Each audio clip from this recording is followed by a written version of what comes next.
Welcome back, ladies and gentlemen. For the last presentation of the day here from the University of Staffordshire, we have Minna Kallinen-Kuisma, who's presenting her work on leadership in esports, business or parenting. Minna, take it away.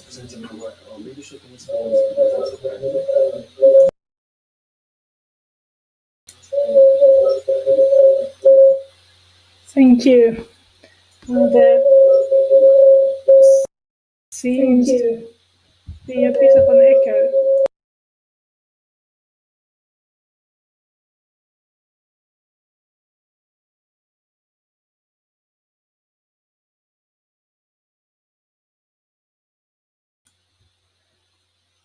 We did test this before, but I hope that this is now working well with you.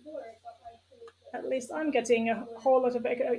Is it possible for some of you to quickly enter the chat and say if you're getting the same?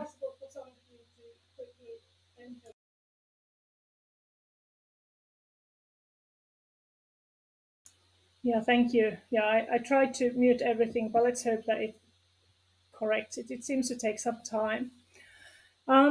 Great to see you all who are there as faceless, nameless people with nice Twitch handles.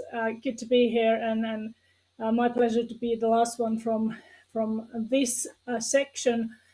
Coming from Jyväskylä, Finland, I want to present a work which is very much a work in progress. And now I'm trying to figure out how to operate this. Thank you. This is a work in progress version of a paper which I've been working on for a while now, and as you can see, I even a bit unconventionally made an addition or went back to a previous version of the title. So today I will be talking about leadership in esports, whether it's business or parenting or maybe in brotherhood. And I will come back later to where this the choice of words comes from. But to quickly explain my background, I usually am in these events with game research people. I'm usually the one with the not being the gamer myself, more being the casual gamer. I'm the one who takes the mobile phone and tries to kill time, play something to keep my mind active. But my background is in teaching management leadership, specifically strategy management and sustainability issues. And therefore, this is the reason why I want to point this out in the very beginning is that there might be some things that I come from a different point of view as some of you, but I know that there are several of us sharing the same background. But I really appreciate this opportunity to come and tell about the work that I'm currently doing, because last time that I was presenting the previous version of this study was in a conference on my own field, and the discussion afterwards was mainly about how bad these games are for young people and how we should end the whole thing. And I'm fairly confident that we will have a bit different view today, and you may have a bit different kind of comments today, hopefully. So also this gives me the opportunity to skip some of the first slides that I usually have to present when I present this with sort of my people in the leadership and management part, where I have to start with kind of making it relevant to anyhow, why do I research within the esports, or if it's relevant at all to research or study esports. And also there I was quite confident that today I will hop into the main points quite directly. the point of view that I have is that I am looking esports as a profession, and therefore see this as an interesting field of research for a management and leadership scholar, as we are talking about new kind of working life. And as mentioned, I won't go into statistics now much, but what I want to point out from the Finnish point of view that I've been studying is that even though we speak a lot about how the industry is growing globally, and what are the huge numbers of both the gamers as well as the audience or annual revenue, etc. In Finland, we are in a situation we find the esports industry to be in somewhat a troubling situation. It's still quite young, it's quite unstructured, and the problem lies also in the finances, sort of saying that we have groups and teams and organizations working with very different action logics. We have the teams that are relying on subsidies, state subsidies, as the junior work in traditional sports, and they are sort of hoping that this would be acknowledged as part of the system in a way that the money would just come from somewhere. And then we have some teams that are operating on a very strong business idea, and sort of thinking that they need to make the money to be able to operate.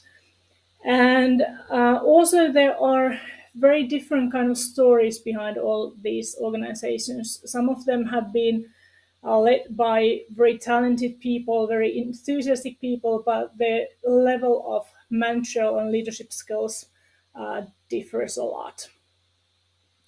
But as we look at from the management, leadership, and organizational studies point of view, we can safely say that if we want this to be a sustainable sector, we need to understand more. What has been studied so far, luckily a lot. Some things that I have sort of collected while I've been working on this is understanding that the clubs or the organizations in Finland, they have adopted their structures and their practices from different sources. And to make it very easy to understand, let's just say that we might have people who've been working in sales before this, and then they come and they start working with esports organization, and they sort of take the what they learned while they were doing the sales, and some of the practices might be applicable, and some are not. Some organizations have a strong background in traditional sports, and they sort of duplicate the systems from there. And again, we are in a situation that some of the practices are very suitable for esports, and some of them are not so much. But to understand this, and to understand what is the thinking and what kind of mechanisms we find there is now crucial. And as mentioned, I know that this has been done by other researchers, which I'm very thankful for. But in Finland, we are still lacking a lot of data and a lot of research on this area. Then I bring into the discussion also the concept of ethics, and especially business ethics and leadership ethics. Mainly, I think the main driver for me has been the idea that we have a lot of young people involved. We have a lot of people who don't have the experience in the working life. They don't have kind of the knowledge of how things are supposed to do, and not all of them have, for example, their parents there to support them. And we need to pay even more attention to doing things the right way, therefore. And that was really, this was like excellent place for me to continue after the previous presentation, because some of the things that are also that I've been considering were very well described there, so I won't be going on that because that's not in my focus in this study. But what I'm trying to understand is what kind of ethical leadership we can see in the Finnish esports field. To describe what kind of leadership and leadership practices and characteristics we can see, and how do the esports leaders perceive the ethical stance, and how do they practice ethical or leadership while they are working. And here we are stepping into the work in progress part very strongly, and there are a lot of questions still also in my own mind, and I hope that you will also maybe point out some things that you see that could still help me focus this thing. But here the strategy is qualitative. I have approximately 30 semi-structured theme interviews, approximately therefore because there are some interviews that we might have to leave out for different reasons. And they were done during a fairly long period of time, which has also given the possibility to see some sort of development of thought also within the interviews. There are some players from the highest level in Finland, in-game leaders, coaches, managers, CEOs, but also other experts to get the sort of holistic view of what is happening. My focus in the beginning was very strongly on FPS games, mainly Counter-Strike, but as the situation has evolved during this lengthy process, so I think that I will also have to sort of cover the Finnish esports ecosystem situation as a whole. Mainly that will be done in a separate paper, but some of it will also have an effect here. What I've figured out or kind of described for the people who aren't so much into esports, so don't know so much about the field, is this kind of one version of hierarchies. As you probably know, I assume that this is the same in different countries. We have organizations with very different organizational hierarchies, leadership and management structures. And also that means that people with the same leadership role or same title might have very different kind of role in the organization. In some of the organizations that I've been discussing with and having the interviews with, some of the general managers share the work of a coach. Some of the general managers are actually working almost as a CEO. It could even be that one of the team members is actually the chair of the board, which creates, again, very interesting power relations within the organization. And when we bring the idea of ethical leadership here, what we are looking for is integrity, people orientation, good communication, responsibility, and decision making, and also sort of seeing the whole picture. And of course, kind of when we talk about ethics, we always kind of, when we talk about leadership and sustainable leadership, we use very often the word good leadership, meaning that it's sort of a way of performing and acting as a leader, that you try to put the best of others ahead of yours. You're not working just to fulfill your own ideas or achieve your own goals, but you're trying to do things in a way that is fair and good for everyone, and it kind of brings good to all of the members of the community, be it now esports organization.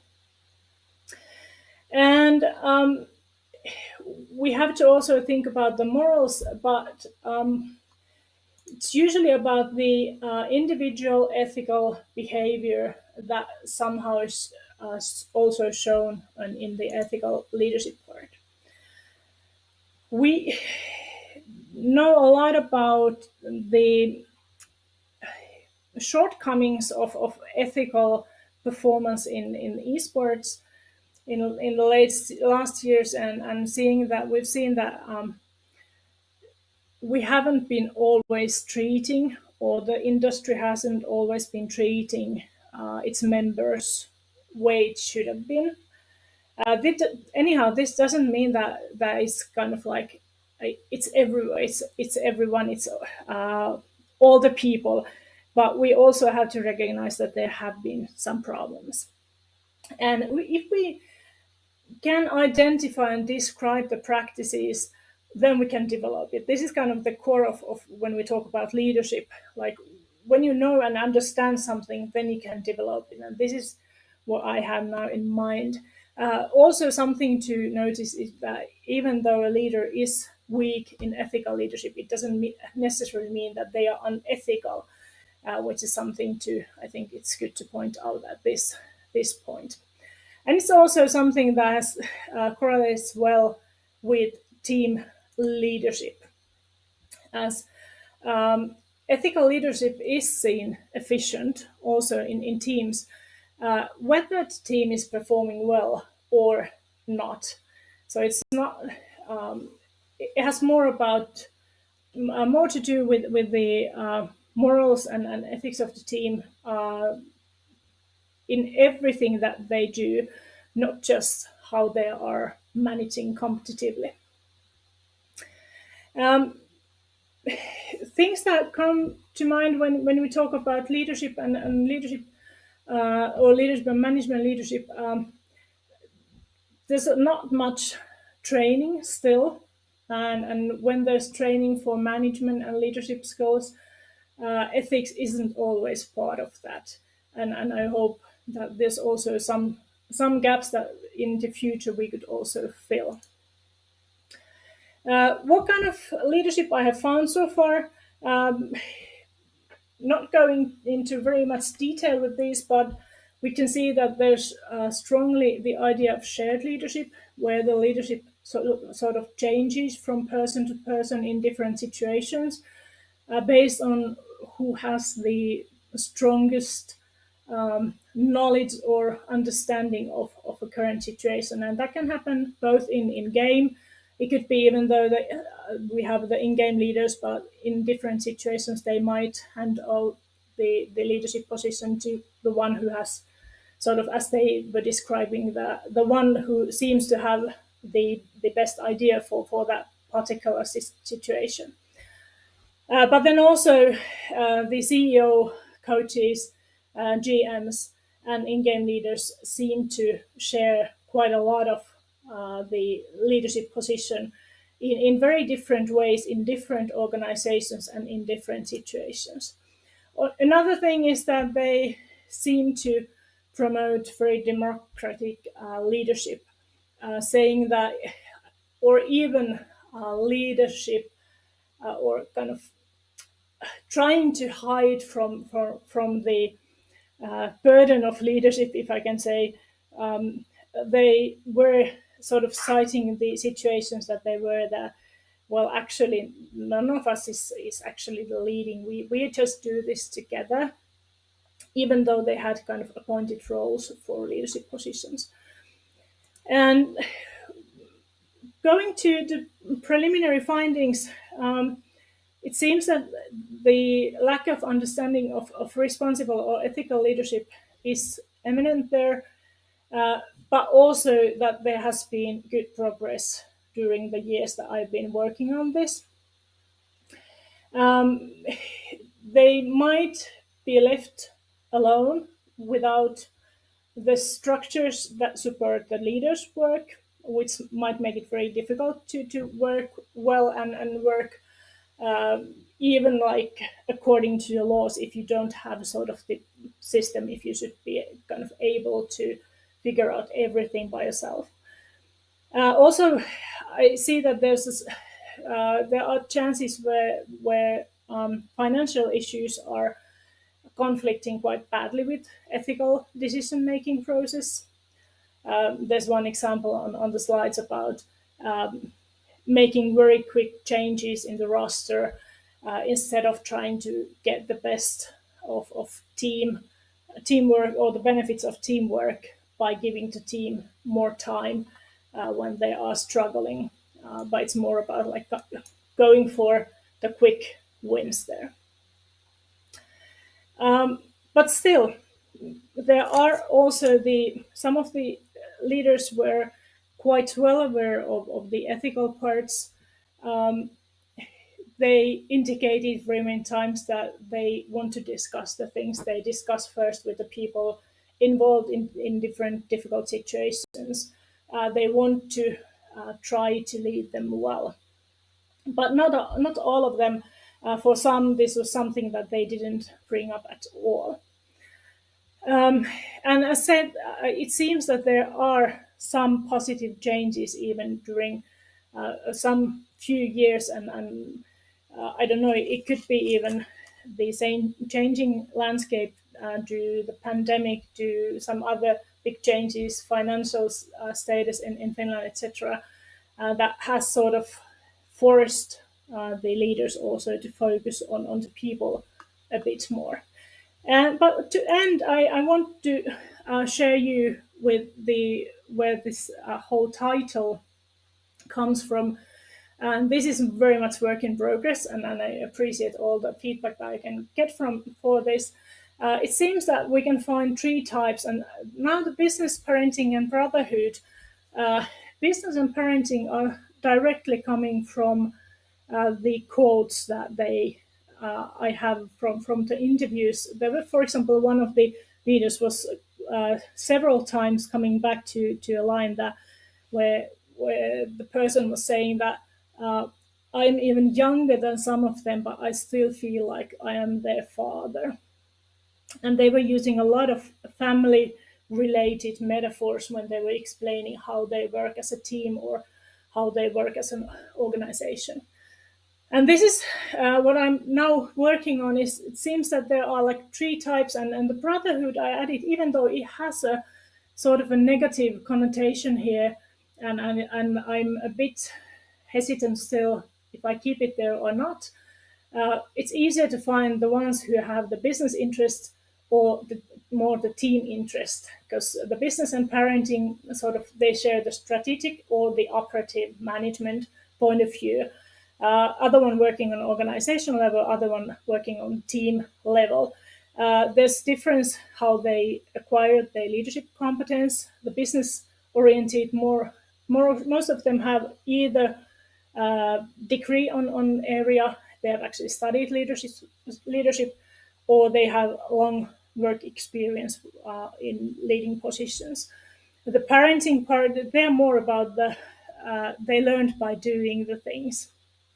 And but then we have this brotherhood, which is more about like, okay, hey, we are just like a couple of guys having fun together, and this just happened to sort of come to an organization, and these are the stories where we hear about the how they let go the people who are not the friends and recruit the people who are friends, etc.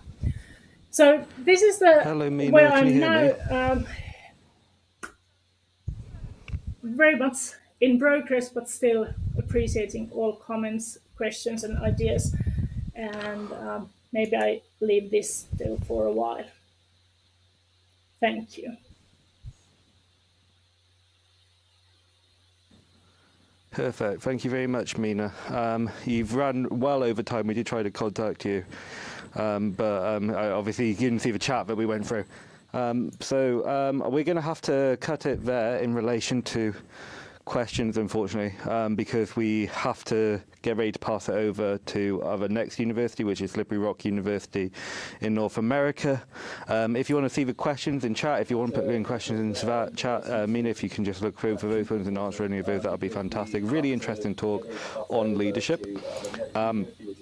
But it's unfortunately we're now passing it over. We need to do a bit of a handover period. It's all of these universities have to go through. But yeah, very interesting talk, and it's always great to see people presenting from Finland. And I will be passing that over now to the intermission so we can get prepared with that to make it a little bit more enjoyable for you all. On the other end, I have a video from Hado that people may have seen from the first day, but it was brought back by popular demand on our Discord server. So if you want to see any or get interactions or have a coffee with anyone, feel free to use our Esports Discord server at the Esports Research Network. Thank you very much. And now over to the video and over to Seth Jenny and his team at Slippery Rock University.